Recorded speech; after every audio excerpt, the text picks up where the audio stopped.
Yeah, love leaderboard matchups. There are a lot of high tension and really great magic happens there. And with the leaderboard kind of still very much, I guess, under instability, we'll say, where Dykeman really confer very commanding lead. Everyone else kind of just fighting with a near 30 points. A lot very easy to make up that ground, especially so early in the season. So all of the leaderboard kind of point transitions and point fights, like you called out, those going to kind of come up a ton as the NRG series really kind of gets into the thick of these point battles and where people are going to fall as time goes on. I love this. Both players kind of getting a tweet off. Love this a ton. Thiago Saporito, someone we've heard before. Temur Rhinos, Brazilian professional player here, battling out in Modern.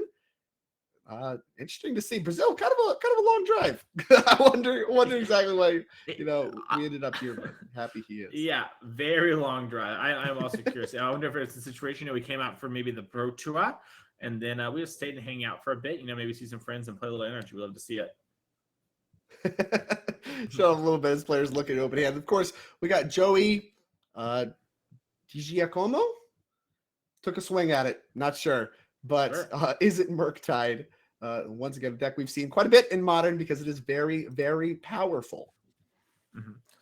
Yeah, and Temur Rhinos sort of, in a lot of ways, it is a lot of players saying, hey, this is actually kind of what you want Murktide to be. It is a tempo deck, more so than like a Jund deck, and gets on the board quickly. We've seen players like Oliver Tomiko top 8 our last event and really champion the deck along with Nathan Stoyer and a lot of other Magic Online grinders, just sort of doing their best to really be like, hey, this deck's great, look at it, and they dominated everything. Drake, there was a 3-weekend period where the same 75 won every single tournament, or top 8 did, and so that's a really big sign that no matter what, this deck is real.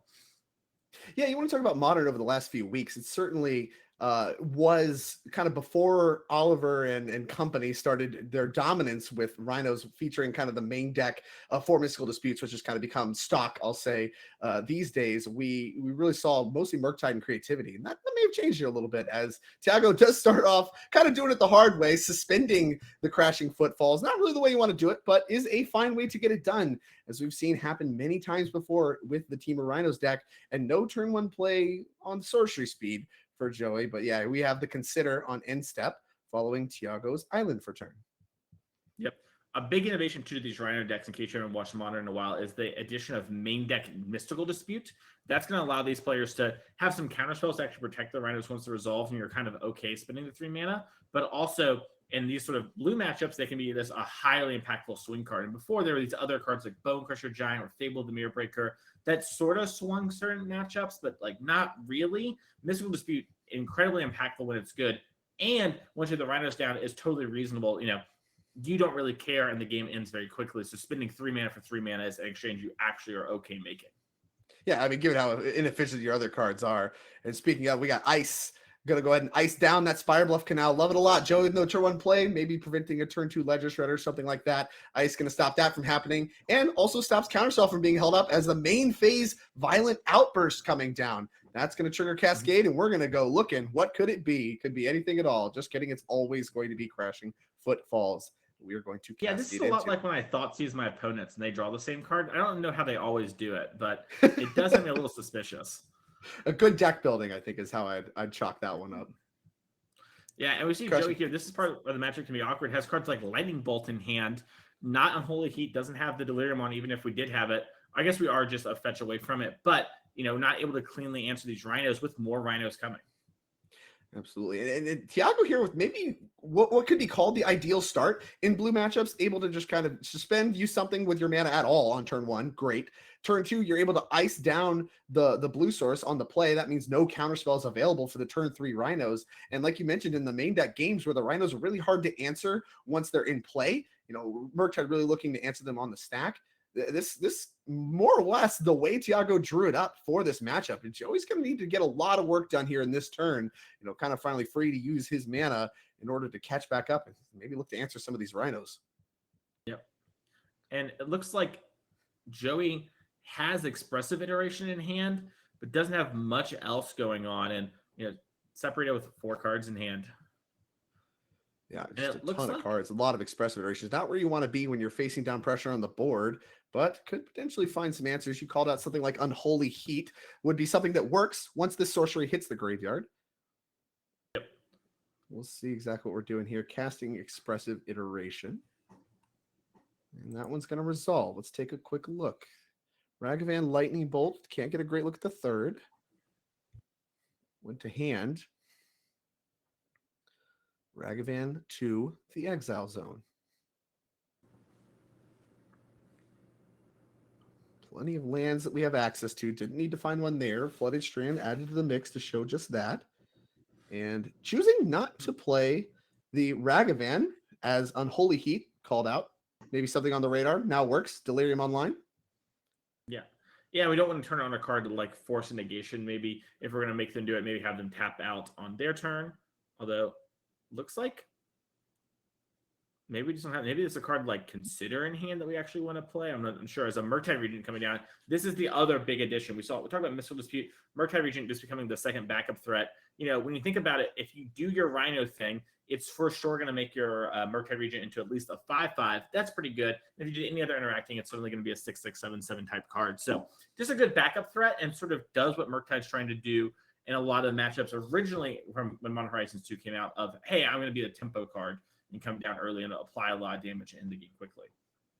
Yeah, having access to 3 of those, a big deal, and gives you something to do to win the game that isn't just like really mopey cards. Out like if you get something like whatever, your Crashing Footfalls are all gone, they're surgical, whatever, Unmoored Egoed. Like you actually have something that does pressure your opponent well, that isn't just like, Charlotte Agents, maybe some Elementals, Brazen Borrowers, or whatever. Murktide's like a real plan. This is a very good plan B, and allows you to more or less just ignore those effects entirely, making them extremely poor against your deck on average. So Murktide, a powerful card for a lot of reasons. I mean, there's literally a deck named after it on the other side of the table for Thiago, and going to provide quite a bit of value to the new kind of iterations of Team Rhinos from what we've seen in the past and the modern format. As Joey doing a long think here, a lot of options, a lot of cards in hand, but a lot of pressure on the table. And with no Unholy Heat there on end step, pressure is to find the Unholy Heats. We need to find answers to these very large creatures, and lightning bolts don't get it done on their own. Gonna need to pair them with other effects in order to finish off these massive creatures. Yeah, it looks like the eyeball in the graveyard might be doing a little Murktide. It looks like we're in Expressive Iteration. Expressive Iteration. That one finds Ledger Ledger Shredder, a land, and maybe another Ragavan. Again, more threats that don't do a great job trading against Rhinos. And Joey just picks it up. Dead to another copy of Rhinos resolving next turn. Murktide on the battlefield. 2 Rhinos already there. Nope, can't beat that. And Thiago up a very quick game here in the Temur Rhinos Murktide matchup. And being on the play, called out, mattered a lot. But even still, there's a lot of power very, very quickly for Thiago, able to run over the Murktide deck. Yeah, and this is a matchup where Joey, knowing what it is really matters a lot. We're going to see that in the post-board games. Having the ability to mulligan to a card like Ledger Shredder is actually really good early. The Cascade will always trigger your Ledger Shredder. It can easily outgrow a Rhino, and suddenly, you're blocking or even trading off of the Rhino or killing in the combat, maybe a combination with something like a Fire Ice from the trade. That can be really impactful in these games. And so Joey, knowing this, is going to get to mulligan and sideboard really differently. And speaking of which, let's see those sideboards. And we'll start off with the Murktide deck. You called out the lightning bolts being not great, but let's look at the sideboard, see what we can maybe pick up in place. We got 1 Seasoned Pyromancer, 1 copy of Subtlety, 2 Fluster Storm, 1 Brotherhood's End, 1 Force of Negation, 1 Mystical Dispute, 3 copies of Engineered Explosives, 1 Relic of Progenitus, 2 Dress Down, 1 Unlicensed Hearse, and 1 Blood Moon. Mason, what do you like? So Engineered Explosives is great. That's an amazing card at killing all the Rhinos. We're definitely going to want that. Fluster Storm, another very powerful card, something that you're going to probably want in order to stop the cascading as well. So those are going to be 5 cards we definitely want.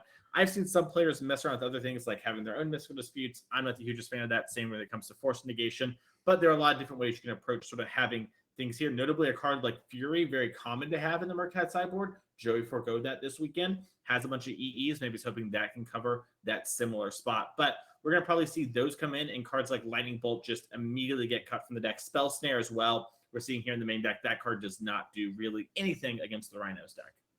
Makes a lot of sense to me. I like those changes a lot. Let's take a look at Thiago Saporito's Temur Rhinos deck. Here we have access to 4 copies of Endurance, 2 copies of Fury, 4 copies of Force of Vigor, 3 copies of Blood Moon, 1 Boseiju Who Endures, and 1 Gemstone Caverns. Lot of options here. What do you like? So Endurance is a great card at sort of stopping the Murktide from coming down, turning off Unholy Heat to make the DRCs weaker. We'll probably see similar to those. Also, Gemstone Caverns. We're on the draw. We'll probably see this card come in just as a way for us to sort of steal the initiative back from our opponent. So we can probably expect those small changes to happen from the Rhinos player. Yeah, it makes a lot of sense to me. The Gemstone Caverns matters a lot for, like I said, stealing the playback. We saw that come up big with the ice in game 1. So yeah, I imagine that card's going to look really, really good as we move to game number 2 here for these players. Do you just always board out your copy of Gemstone when you're on the play, like have both in the sideboard and then board them in when you're on the draw? Is that how that goes, or you keep one and just because you need the mana source? I know the deck really likes having mana sources, so I don't know if you actually sideboard out your 2 in the main deck and go to 23 lands, because you are a deck that has to have the 3rd land by 3. But it is something that I'm sure players have experimented with, and maybe we see one come out in certain sideboard configurations, maybe those matchups where you have higher impact cards and you don't need to have it there. There's a lot of different ways to approach it. For example, Boseiju might come in some of those spots and do that sort of thing for you. Yeah, totally makes a lot of sense. Yeah, that's more or less exactly what I was trying to get at. Where do you bring in these kind of utility lands for mana sources? It's a really cool option and something I like to see a lot. Big Gemstone Caverns fan. This player's taking a look here at opening hands. Joey seems to like his, and there is a Gemstone Caverns. Joey went to get started playing. Thiago says, "No, wait, I'm on the play." Just kidding. Go ahead and get rid of this breeding pool for Gemstone Caverns with luck counter. Yeah, and this matters a lot. We're seeing a Ragavan get developed right here. Normally, Joey might be able to tap out for something like a Legislator next turn and feel pretty comfortable about, like maybe one of my creatures dies to an interaction spell, but not the end of the world. Now, with this, we can't tap out for Legislator without the potential of a Rhino coming down, which maybe we're fine with, but that is a new decision point and a new spot to, that Thiago might be able to blow us out. What if we go for it and they have a mystical dispute on our Legislator? Lots of different plays happening as Ragavan is going to swing in. Yeah, and it's going to connect. Endurance off the top and Misty Rainforest with Joe. I mean, that one's going to do a good job not being. I can't get a great look at what. Okay, there we go. That's the treasure token. Sorry, that was a little bit of delay there. Got a fetch on instep here for Thiago. Going to grab a tap land. No answer to the Ragavan. Have to imagine that means that we should be expecting some Rhinos. And Joey just chooses not to deploy anything at all post Ragavan, representing some amount of counter magic. We'll see exactly what Thiago's going to present on his 3rd turn. Maybe try to stop this Ragavan from connecting. You in the camp that Ragavan connecting doesn't really matter against this deck because most of the cards just aren't great to hit? Yeah, the Ragavan really matters in the sense of the treasure. Like getting a treasure is so important in the Murktide deck because it allows you to sort of fight these fights and sort of, develop onward and still fight through things like mystical disputes, etc., and other matchups. So this is definitely a spot where, hitting it isn't really going to very often do much when it comes to the cards until we get to the late game. But honestly, just you would be very happy to be like, no, keep your card. I just want the treasure. It's fine. That's an exchange you'd be okay with doing. It's a little nicety. Yeah, I mean, especially with things like we saw ice come down in game 1 and kind of tax the mana. Being able to, basically get ahead on mana, make stuff like that not matter, certainly does come up as Shardless Agent. One of the better ways, if you're going to get your Crashing Footfalls countered, one of the better ways to do it does present a blocker for the Ragavan as well. We do see Flusterstorm come down very quickly for Joey. No more Rhinos, please. Thank you. But Shardless Agent, they're ready to block Ragavan. So kind of a 2-part solution for Thiago, and one of the best turn 2s possible for Thiago. Of course, you have to remember Gemstone Caverns allowed him to get ahead of schedule on getting this 3-mana card into play. Yep. And if you're liking this coverage while we were shuffling up here, make sure to follow that we don't miss anything. Big shout out to Jim Davis for the raid there a second ago. Everyone coming and joining us. Good to have you. Thank you very much. Welcome everyone. Is Consider here on Instep. Going to surveil that one. Going to give it a think. Big think here. Yeah, this is important too. These sort of early turns really dictate a lot of how these games go. So you don't want to make these wrong decisions early. There'll be cascading effects from that. Absolutely. And I mean, we need to, Expressive Iteration coming down here on main phase, potentially looking for an answer for the Shardless Agent. Shardless Agent doing a lot to kind of stymie the pressure from Joey. Not only is Ragavan, represent whatever mana advantage, all those things, but just getting the game over with. We saw Thiago very quickly dispatch of Joey in game one, just kind of powering through all of the tools that Joey would have access to. That is kind of at risk to happen again in this game. I would more or less, like to see Joey continuing able to attack every single turn, and with Ragavan currently not able to do so well, Expressive Iteration going to have to do some work in order to get some pieces of the puzzle solved. Yeah, and it looks like Joey could have grabbed another Ragavan, but opted just to keep this one and put a different spell in handy to see what it was. But yeah, interesting either way. Otawara, the land for turn, notably could have been saved to bounce a Murktide, not in the market for that, or has that covered from other angles as Charlotte's Agent number 2 deployed. Yeah, and this is a pretty big moment, right? Like, Thiago is a very skilled player. He's going to know Otawara can matter here, but played it first. We might see something like a mystical dispute here as a way to fight over this. Yeah. I mean, Joey's fetching. It seems he intends to fight. We'll see if Thiago is going to do some fighting back.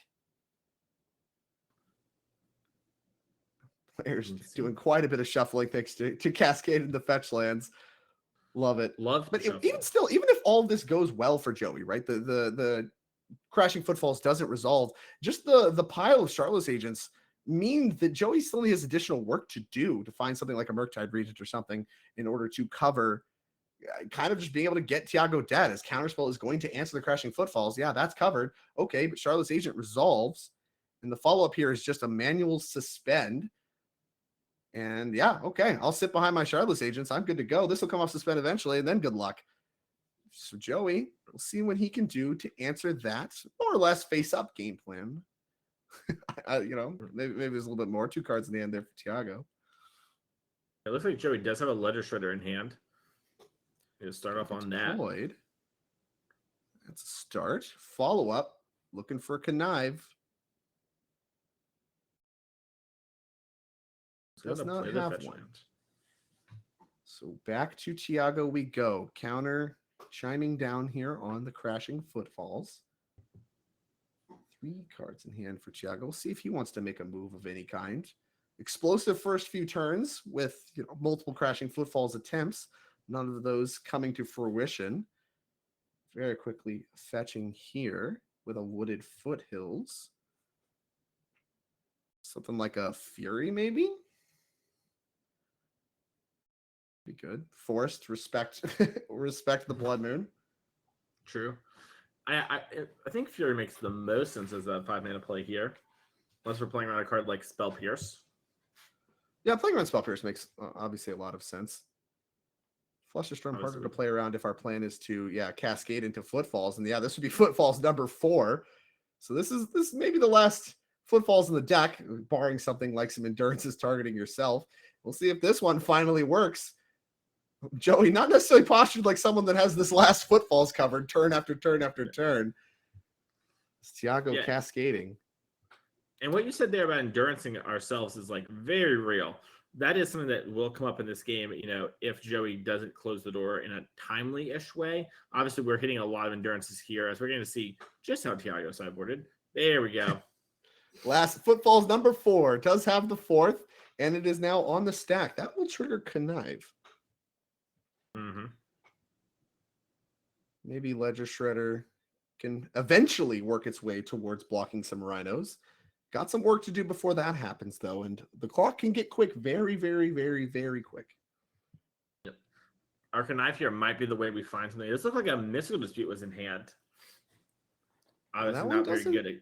Doesn't counter Crashing Footfalls. Well, not well. Doesn't do a good job. Yeah. This look like the Rhinos are in the house. Rhinos are finally here. Attempt number 3 is successful. And now the Shardless Agents can go ahead and get busy with the Rhinos back having the Ragavan covered. Yep. Like this guy, start getting your clock on before a card like Murktide comes down and stabilizes what's going on. And a card like Murktide is certainly what Joey's been looking for. Yeah, being able to kind of free block the first Charlotte's Agent makes some sense, but even something like an Engineered Explosives being found could be a big deal for Joey. Being able to clean up the Rhinos, finally start getting in with the Ragavan, and the Shredder gets grown from the Violent Outburst, so that's actually just going to kill the Ledger Shredder. Woof. That is big. And now Murktide's coming down. I do think Joey has a mystical dispute, which is something, but definitely not happy. You can see there, Joey, with his play there. Yeah, I wonder if Joey was aware of the +1 power. It looked like there was a little bit of conversation around that, and a shake of the head.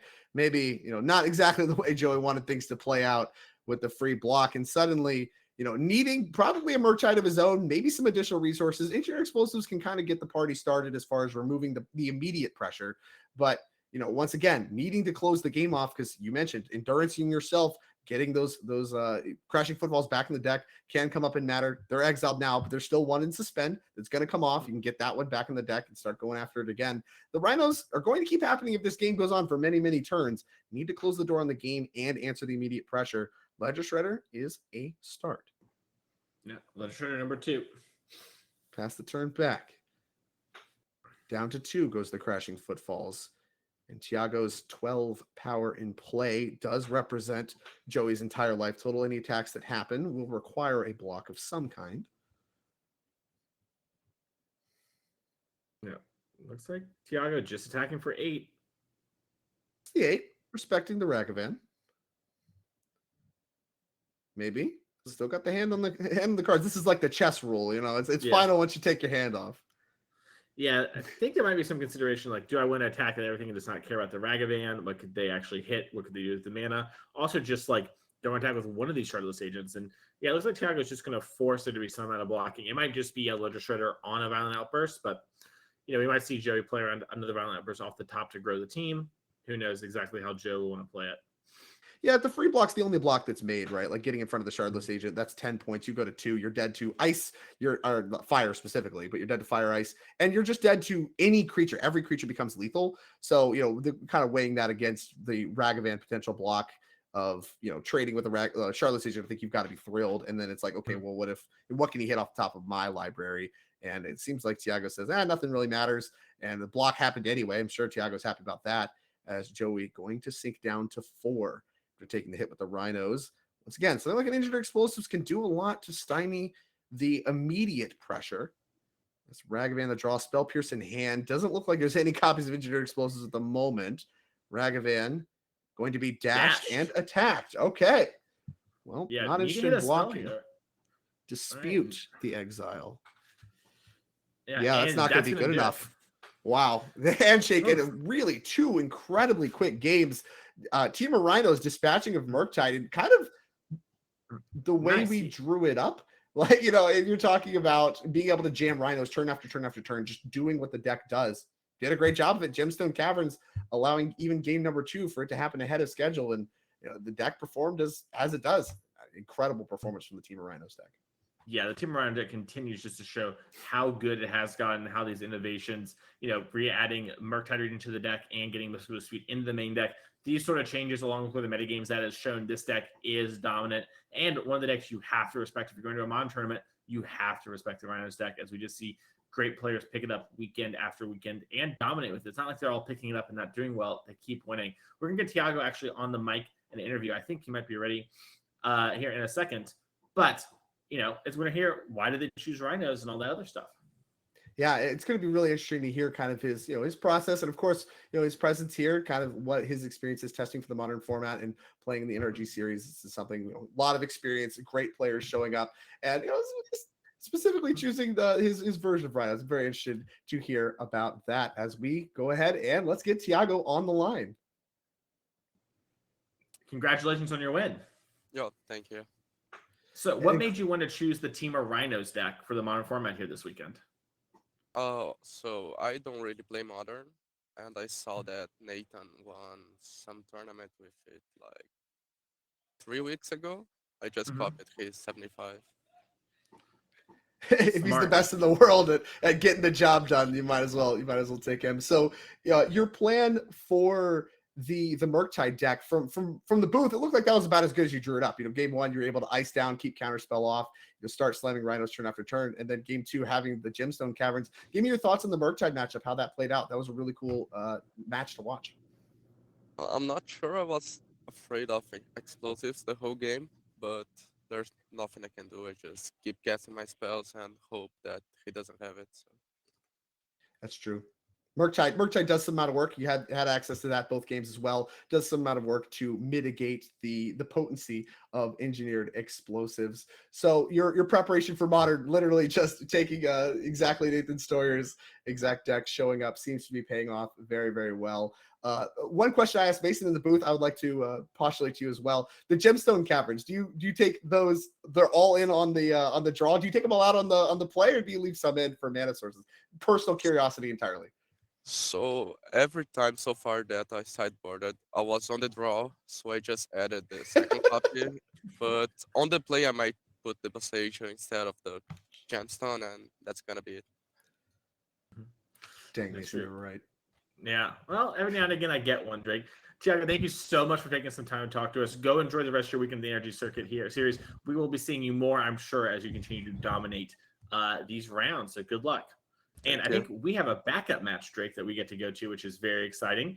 So if you're liking Paper Magic, make sure to click that follow button. Yeah, Bullwinkle, kind of made the deck, Drake, and then Oliver Tomiko said, "No, this is my deck," and then Nathan said, "No, this is my deck." Now Thiago says, "This is my deck," and so maybe if you ask Oliver, he might have a different story. I'm sure this gets passed around, these innovations, but either way, it seems like the iteration on the Team of Rhinos deck certainly very potent, and Thiago, kind of emblematic of exactly that. So, like you mentioned, sounds like we have additional magic. So let's go ahead and dive right in to our backup feature match here. We have Sarah Shearing on your right, Azorius Control versus Chris Smith, Rakdos Scam. Both players we've seen quite a bit here on the NRG series. Talk to me about this matchup. What are we doing here, Mason?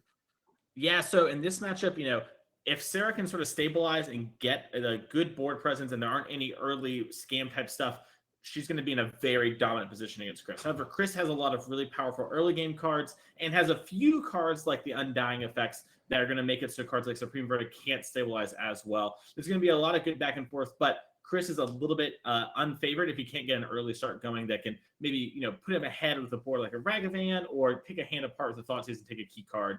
So we're going to have to see what's going there. And as you mentioned, by the way, seeing these two players, Sarah actually lost in the finals of our last Modern NRG series event playing Murktide, decided to switch up this weekend. Chris lost in the top 8 yesterday playing the Niftalite deck. So both players have been on a bit of a heater recently. Yeah, a lot of winning for both of these players. No surprise to see them sitting here at 2-0 and facing off versus each other. And here is turn 1 Thoughtseize, exactly what you called out. All lands in hand after this counterspell, it looks like, for Sarah. So land heavy hand, ready to go after the Ragavan Triome. Chris Smith going to go ahead and write them all down. But either way, not a lot of spell casting going to happen for Sarah. Of course, does have access to the Kahira if she really wants it, but either way, not a whole lot of action. Counterspell, land drops, seems to be good enough on the mulligan. Can't say I disagree, but either way, following Thoughtseizes and Griefs, not going to look super good. 100%. Yeah. And we see this is maybe why when we came in, Sarah sort of, going back and forth their head, like, should I keep or not? She just had a bunch of lands on a mulligan to 6 with a counterspell. And this deck does want a bunch of lands. And we see Sarah really respecting the card Blood Moon here, just grabbing the blue sources to make sure we have counterspell up. Yeah, extremely heads up there. These Rakdos Scam decks usually play, some number of Blood Moons in their deck. And being able to just play around that with how many lands you have access to, it becomes fairly free. And she is going to leverage that here. Looks like we picked up a spell. Can't get a great look at it though. Not a lot of action from Chris Smith. Just played the Seer Step pathway past the turn. Teferi Time Raveler going to go on the stack and very quickly uptick. Yeah, with the world's smallest dice. Yeah, not large. That is at 5. I can't read it, but wow, that is some small dice. So we go back to Chris. We'll see if he's interested in deploying anything at all here. A lot of 3-mana options usually for the scam deck. Things like Seasoned Pyromancer, Blood Moon, stuff like that can be extremely appealing. Yeah, and now we're seeing Sarah grabbing the Zagoth Triumph. That way, Leyline Binding can be up. And we have this Teferi that already answers the Blood Moon. We know Chris is stuck on spells in hand. This is sort of our time to develop and have things go the way we want. And looks like we're ticking up because we didn't draw a card. Sure, yeah. I mean, we fetched Plains. We got Blood Moon covered. Teferi checks it too. Chris, obviously stuck on lands a little bit. Teferi is going to be able to mitigate any pressure that he does eventually assemble. So, Teferi Time Raveler just ticking up and up and up represents eventually, keeping the board clear, even when Chris kind of does get unlocked as far as his mana goes.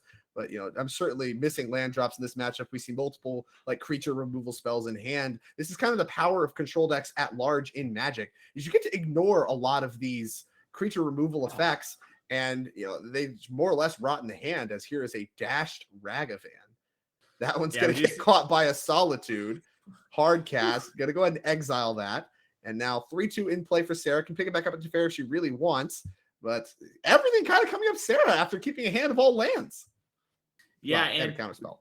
yeah, most of all lands in some matchups that's going to work out really well for you. We see Chris here go down to 5, and this thing with the Rakdos game deck, you mulligan a lot because your 5 and 4 card hands can sometimes be stronger than a lot of 7s in the format, but you have to be willing to go there. As Chris, I think, picked up the Blackleaf Cliff, so now all the spells are online. Yeah, Blackleaf Cliffs now, 3 mana, access to everything. Is it too late with Kahira and Solitude already in play? Teferi at 8, not clear. Here's a Lightning Bolt going to clear the Kahira, and Terminate going to take care of the Solitude. Has to be done at main phase thanks to Teferi Time Raveler. As we pass back to Sarah, this Teferi just goes up and up and up. And yet another land tapped past the turn back to Chris. We'll see if Chris can finally get some pressure going. Sarah maybe finally seeing the downside of the flood here as Blood Moon attempt to be casted. Yeah, that one's gonna work. There's an old adage of, if you're flooding with mana, you often lose to the person who has less mana because they just have more spells. Not always the case, but we are sort of seeing Evan here. And Sarah does have the option to, minus this Teferi and bounce the Blood Moon and sort of make it so Chris didn't do very much in the last turn, and she gets another card draw. So we're going to see exactly how she wants to approach this, because having the Teferi have a lot of loyalty does turn off all the scam cards. So yeah, I love it. We have a Chalice here that we can throw on one. We got Teferi actually rolls up, so Teferi can just check the Blood Moon whenever. So Sarah may be kind of making this declaration: this Blood Moon is worse for you than it is for me. You have it. Go ahead. I can answer it whenever I'm ready to. Yeah, it's all making sense too why Sarah has the very small dice as well. If you put it on your Chalice, it's very hard to know. You might trick your opponent. Is that how that works? Is that how that works? Well, Grief is going to go ahead and resolve this one. Pitch cast. That one's going to see Teferi Time Raveler, looks like Prismatic Ending and Leyline Binding among the mix. Can't do any kind of scam stuff here, though, thanks to both Chalice and Teferi shutting those down. But Seasoned Pyromancer is a card that's going to work. Yeah, and we're seeing why. We were going to go for the Seasoned Pyromancer anyways. We might as well just, do our Grief for who cares, make sure we're not walking into a counterspell with all that mana up, as we did get a land for turn and a pass back, as we have 2 little elemental tokens. Yeah, 2 elemental tokens. Not nothing. Like, we've assembled some real threats. We threw another Seasoned Pyromancer in the graveyard. That one can be, exiled, flashbacked more or less for 2 more elementals. So, like, even though Sarah is using some resources here to go ahead and take care of them, Leyline Binding a great answer to Seasoned Pyromancer, not allowing a second flashback. But, Chris, despite looking fairly locked out underneath a Teferi and a Chalice, able to assemble something here as the elemental does go after Teferi. Yeah, and a hard cast Fury. Yeah, so now we know there's another Teferi 3 in hand, but this Teferi can't just answer the elemental token, which it was sort of lined up to do before. Right. And this elemental token kind of on just attack the Teferi duty, keep it from getting cashed out once again. So Sarah's life total extremely protected, still at 23. Chris, not a lot of action either, though, so the players take draw steps back and forth. This Blood Moon's still in play. Sarah content to just play around it the entire game, as here comes yet another attack on the elemental on Teferi. Will either player make a move? Sarah will. Here's an Archmage's Charm. 2 cards coming for her. Casting that underneath a Blood Moon is quite the flex. Yeah, that is a big sort of sign of like, hey, I've got some other stuff in hand. I don't need to worry. You often see players sort of, keep Archmage's Charm in hand when they have nothing else going on, just to make sure they don't fall too far behind. So we often see Seasoned Pyromancer using its little flashback type mode to now get on board and pressure this Teferi. Yeah, now, a real attack force assembled here. Something that can actually dispatch of the Teferi if Sarah has nothing to say about it. We'll see exactly if she's interested in interacting with this at all. Archmage's Charm, take 1. That's a way to do it.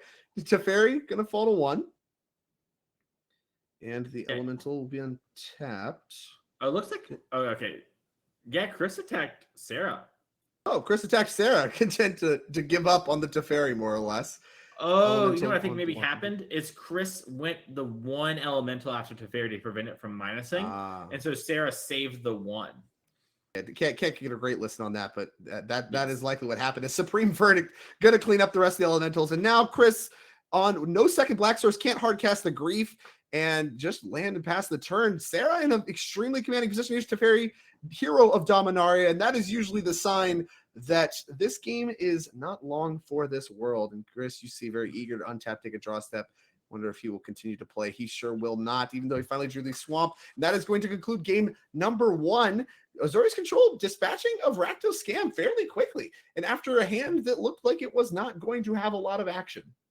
Yeah, we sort of got stuck on land circle turns there for Chris. That gave Sarah the time to sort of set up. We got this Teferi 3 really large, and even though we had all these spells, we sort of caught back up with our land patch, and Sarah found her spells, and she was able to get those 2-for-1s and sort of high-impact cards that we were expecting. We're going to see if there's anything in the sideboard to help, but like I said before, this matchup is going to be a little bit hard for Chris unless he can get on board early. Kind of had the right start at the discard, but didn't have a threat to follow it up. Absolutely. So like you said, let's take a look at Chris's sideboard options. We have 2 copies of Hidetsu Consumes All, 1 Magus of the Moon, 2 Ob Nixilis the Adversary, 1 Colligon's Command, 2 Path of Peril, 2 Chalice of the Void, 3 Engineered Explosives, and 2 Unlicensed Hearse. What adjustments are we making here? Yeah, so Ob Nixilis the Adversary probably going to come in. That's a card that we see players have for specifically controlling tight matchups, going to whittle away and provide some chip shots. We're also probably going to see Colligon's Command. This is a pretty good card just for buying back one of your threats and making them discard a card. Sometimes you get a shock on a Planeswalker. Besides that, we don't have too much that's very good. Our Fatal Pushes and our Terminates aren't super great. We might end up leaving some of those. You might see Unlicensed Hearse come in. I've seen players do this in the past where they trim some of their Terminates and just turn them into Unlicensed Hearses because they're hard to answer threats, forces a Leyline Binding. But we saw that last game. There are a lot of basics in Sarah's deck. She's going to fetch them aggressively. So cards like Magus of the Moon are not going to be super high impact in this matchup. But we might still come in. Sense. Sarah did not care too much about the Bloodmans in that game at all. Well, let's take a look at her sideboard and see what she has to bring to the table. The Kahira likely going to stay. Kahira the Orphan Guard. You got 1 Flusterstorm, 1 Celestial Purge, 3 Joven's Veto, 3 Hallowed Moonlight, 2 Wear Tear, 2 Dress Down, and 2 Rest in Peace. What adjustments are we making here? Yeah, so Celestial Purge is definitely a card we're going to bring in. This is Exile, red or black permanent. Pretty easy swap in there. We could see Dress Down come in, I imagine. So this is going to stop the Evoke Elementals and things like Seasoned Pyromancer from getting their effects. This is a card we've seen players do before. Even if, they get to keep the body behind afterwards, sometimes you're okay with that. In the late game, you're really happy to prevent that sort of ETB. So we might see that happen if there are enough cards you want to cut. And then Rest in Peace is another card that we've seen players experiment with. It prevents any of the scam stuff from happening. I think with Sarah on the draw, unless there's some cards in her main deck she really isn't happy with, we probably won't see the Rest in Peace, but we might see it on the play where she's able to get down a little bit sooner. Yeah, that makes a lot of sense to me. Well, it sounds like there's a lot of adjustments being made. Quite a fair game to play as these players are shuffling up. Of course, Chris going to be on the play. So let's go ahead and dive down to game 2.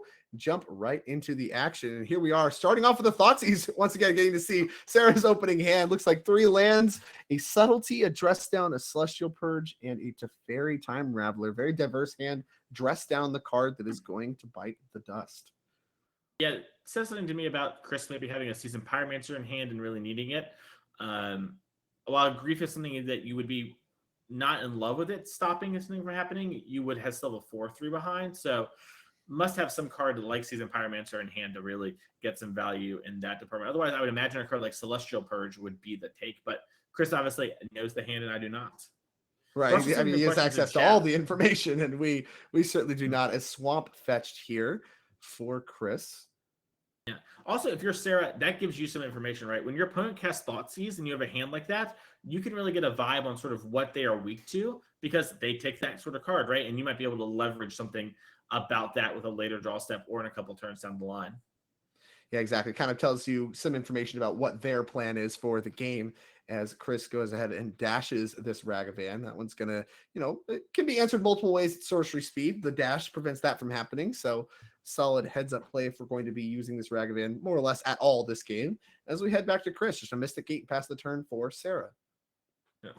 Yeah, and Twitch chat was asking why the Pathways were playing Modern. Some scam players have been moving towards Pathways just to have untapped mana, and the deck does have some demanding mana costs from things like trying to go Dothy Voidwalker into Seasoned Pyromancer, but some players have valued the untapped lands like we're seeing Chris do today. A lot of value. I mean, we talked about this previously when we were talking about the creativity deck and the, kind of how awkward its mana base is with, the tap triomes and stuff. Untapped lands, Pathways, they do the job. They get it done. We've got it done in multiple formats, and it makes a lot of sense they'd start to pick those up. Chris reaching for 2 mana, yet another Ragavan. Can play Ragavan and a 3-drop in the same turn if the Ragavan connects. Sarah, if she wants to use mana really at all with this Mystic Gate, going to need to fetch, is going to do so. Island the grab. Some amount of respect potentially to Blood Moon. Yeah, we do see Blood Moon in Chris's hand. Chris maybe just didn't have enough cards to cut. We talked about having a lot of dead cards for Chris with all the Fatal Pushes and the Terminate. So it makes sense that maybe some Blood Moon stuck in there. Sort of like, hey, let's hope to high roll. Sarah has a lot of basics, but maybe she doesn't draw them, or maybe I go Ragavan into it. We saw Sarah have the Celestial Purge made, so the Blood Moon was going to be answered if it had been kept on turn number 2, which is part of the reason I thought Chris might take it. But maybe Chris just drew the Blood Moon, and we missed that. Yeah, multiple answers to like the Blood Moon, at least in the temporary sense with Teferi as well. So Blood Moon, like you mentioned, kind of awkward, kind of checked here, but can, kind of punk Sarah out, especially on the play. If you can get like a Ragavan hit turn 2, maybe she doesn't have time to even set up with the basics like she did in game number 1. But here, still a little bit awkward. Chris does have both his swamps this time to be able to cast multiple cards, but Sarah already has Island and Plains set up, so the Blood Moon may be mitigated. Even outside of what the Teferi presents as far as temporarily answering it. Yeah, I'm going to be curious to see. It looks like Chris is maybe lining up a dash and to figure out if he wants to Blood Moon. We could also dash at Teferi and play Blood Moon, so that if Teferi is going to answer the Blood Moon right away, we don't have to worry about that. But it looks like it is 2 mana.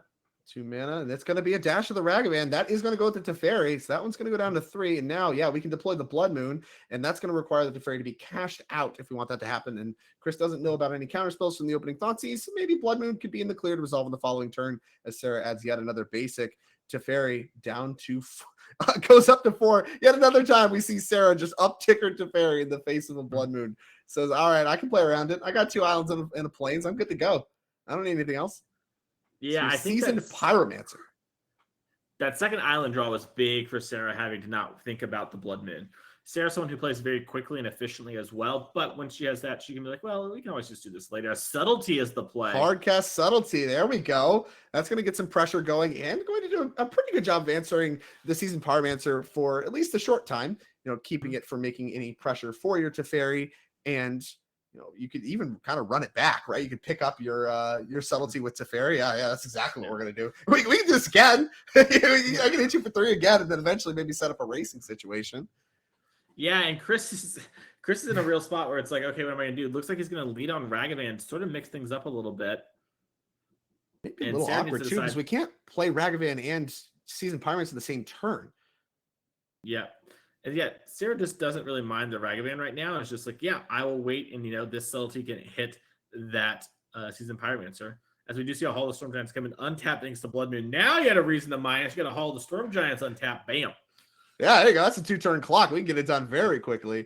As we uptick here, maybe a consideration. Can't get a great look at the hand. Prismatic Ending, among others. Yeah. Can take care of the Blood Moon at any time. Just flush with answers to this Blood Moon. Just not interested in answering it at all. As Thoughtseize is going to come down. That one could be potentially good. Subtlety. Oh, wow. 3 Prismatic Endings, a Subtlety, and a land. Yeah, get that Subtlety out of here. We're going to slog through these endings, I guess.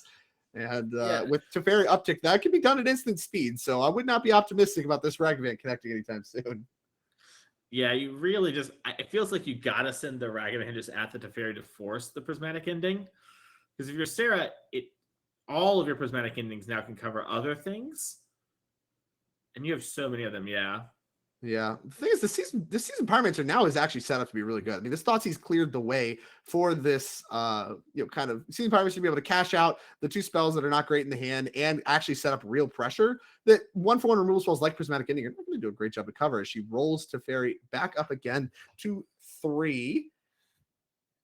And maybe the Blood Moon starting to have a real effect. Can't fire up the Hall of the Storm Giants and access to only 1 white mana in this turn cycle. So we pass back to Chris. Quickly takes a draw step. Let's take a look at the board. Yeah, it's so awkward here. Chris knows the Seasoned Pyromancer is dead if Sarah wants it to be. So what are we going to send at Teferi? What are we going to send at face, right? Is there any way I can trick Sarah into maybe letting me keep this Pyromancer and use her mana a different way? Looks like it's all going to go after the Teferi. The Prismatic Endings also, can be used to answer Blood Moon and then cast the other one to answer Pyro if we're really having problems with that. So, yeah, there's the instant speed. Go ahead and cash out on the Pyromancer. It feels really good to get that one in exile. Make sure that one can't be kind of pseudo flashbacked. And Oh, Kick Man. Oh, that's Colligon's Command going to be able to finish it off. Nothing to return. Can't return any of these Seasoned Pyromancers because they are in exile, but is going to be able to get a card out of Sarah's hand and go ahead and pick off the Teferi. So the Teferi finally answered for Sarah.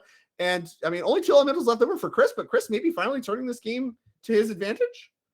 Yeah, he has at least got stuff on board and has the Hall of Storm Giants locked out. So that is going to be a spot here for Chris where he can maybe start to pull around the corner here. There's a lot going on. Sarah also has this here she can put in hand now and then maybe cast later once she finds the white source. But yeah, Blood Moon is actually doing a little bit of work here. Once again, Sarah does have one more prismatic ending. So if she wants, she can take the Blood Moon down. Oh, but maybe has one more prismatic ending. We'll see how that plays out. Get a look at the hand. It's Counterspell. Could have Counterspelled it if she wanted. Chose not to. Kahira, Solitude, Leyline Binding, and Prismatic Ending. Once again, a very diverse hand, and we'll see exactly where Chris wants to go with this as he falls down to 7 life points. Notably now, if that Blood Moon goes away, this Hall of the Storm Giants suddenly looks kind of lethal. Yeah, it is actually just lethal with a land off the top, and this Leyline Binding can be casted into turn. There's a mountain in play. So we have 3 for Domain. Yeah, Chris is just like, I don't know if I can play around you drawing lands and spells. Just passes the turn back to Sarah. Yeah, attack for 2. We'll see. I mean, Sarah obviously giving it a think. See if she wants to Leyline Binding on instep. Does choose to. Yeah, that Blood Moon does finally matter. And now Hall of Storm Giants unlocked. We find an untapped land, and we sure did. This could be it. Fetch twice. Terminate. Trigger Ward. That's good enough. Handshake. And Sarah's going to get it done with Hall of the Storm Giants. 2 very quick games. And honestly, some expert navigation from Sarah regarding the card Blood Moon. But in both games it came up, both games she had a very clear from the start plan for it. And I mean, I think that was executed masterfully. Yeah, it really showed how that card could theoretically matter on turn 2, but doesn't actually do too much once you get a couple of basics in play for the blue-white control decks, and why, it's sort of a high-risk card. That deck obviously had, a lot of kill spells we wanted to cut. We looked, we saw at least 1 terminate left in the deck, so there might have just been not enough cuts, and we're just like, yeah, this card's really high variance, but sort of an awkward matchup. Gonna do what I need to do. Speaking of gotta do what you gotta do, Drake, I gotta get out to the next NRG event in Chicagoland, June 24th through the 25th. That's going to be a Modern 10K and then a Pioneer 5K. If you win the 10K, you get to go into our end of the year series events. But don't worry, we're also going to St. Louis, July 8th through the 9th. That's going to be a team showdown. Drake, maybe we got to get the casters together here because we can play Pioneer, Modern, and Legacy. We just got to find someone that wants to play Pioneer or ready to go. Also going to have a Legacy. We'll make you do it. We got it.